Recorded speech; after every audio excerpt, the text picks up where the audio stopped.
नमस्कार guys, welcome on your सबका biologist channel. Guys, आज हम न्यूटन फर्स्ट लॉ के बारे में पढ़ेंगे, Newton's first law of motion. तो according to Newton's first law of motion, Newton's का फर्स्ट लॉ ऑफ मोशन ये कहता है कि कोई भी ऑब्जेक्ट तब तक रेस्ट में रहेगा जब तक कि उस पर कोई भी एक्सटर्नल अनबैलेंस्ड फोर्स ना लगे, और कोई भी मूव करता हुआ ऑब्जेक्ट तब तक नहीं रुकेगा जब तक उस पर कोई अनबैलेंस्ड फोर्स ना लगे। अगर उस पर कोई अनबैलेंस्ड फोर्स लगता है तब वो ऑब्जेक्ट, मूविंग ऑब्जेक्ट, रुकेगा जाके।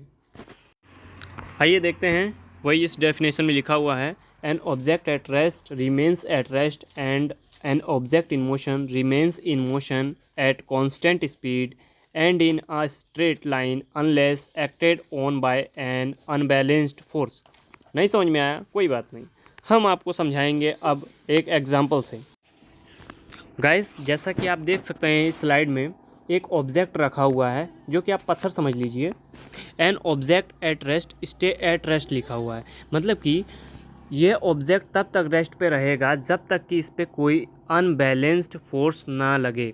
देखिए सेकेंड स्टेप में, देखिए इस पत्थर को दो पहलवान ढकेल रहे हैं, लेकिन ये दोनों एक दूसरे के अपोजिट डायरेक्शन में ढकेल रहे हैं, मतलब कि दोनों इक्वल फोर्स लगा रहे हैं, मतलब कि बैलेंस्ड फोर्स लगा रहे हैं। जब बैलेंस्ड फोर्स लगाएंगे तो ये ऑब्जेक्ट नहीं धकेलाएगा, मतलब कि ये पत्थर एक स्टेज से दूसरे स्टेज पे नहीं जाएगा, मतलब कि डिस्प्लेस नहीं होगा। अब इन दोनों पहलवानों ने सोचा कि हम दोनों इक्वल फोर्स लगा रहे हैं अपोजिट डायरेक्शन में, एक दूसरे के अपोजिट डायरेक्शन में, तो ये फोर्स हो जा रहा है बैलेंस।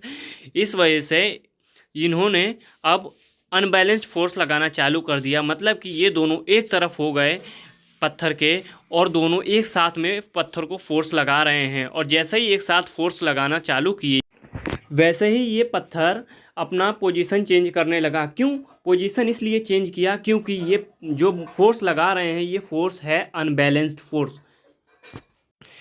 आई होप गाइस आपको इस एग्जांपल से समझ में आया होगा। देखिए हम एक और एग्जांपल लेते हैं। एक बॉल है, ये तब तक रेस्ट में रहेगी जब तक कि इस पर कोई भी अनबैलेंस्ड फोर्स ना लगे। जैसे ही हमने अनबैलेंस्ड फोर्स लगाया, देखिए सेकेंड स्टेप में पैर से अनबैलेंस्ड फोर्स जैसे ही लगाया वैसे ही इसने अपनी डायरेक्शन को चेंज कर लिया, ये चलने लगी। ठीक है, ये मोशन में आ गई, और ये तब तक मोशन में अब रहेगी जब तक कि फिर से कोई अनबैलेंस्ड फोर्स आके उस पर एक्ट ना कर दे। जैसे ही उस पर अनबैलेंस्ड फोर्स एक्ट करेगा वैसे ही इस बॉल की स्पीड और डायरेक्शन चेंज हो जाएगी। ये स्पीड और डायरेक्शन नेट की वजह से देख सकते हैं आप चेंज हुई, क्योंकि नेट जो है अनबैलेंस्ड फोर्स लगा रहा है इस बॉल के ऊपर, जिसकी वजह से स्पीड और डायरेक्शन चेंज हो गई और बॉल रुक गई। ऐसे ही न्यूटन्स फर्स्ट लॉ कंप्लीट हुआ, और मिलते हैं अगली वीडियो में। तब तक के लिए आप कर दीजिए इस वीडियो को like, share and subscribe. Thanks for watching.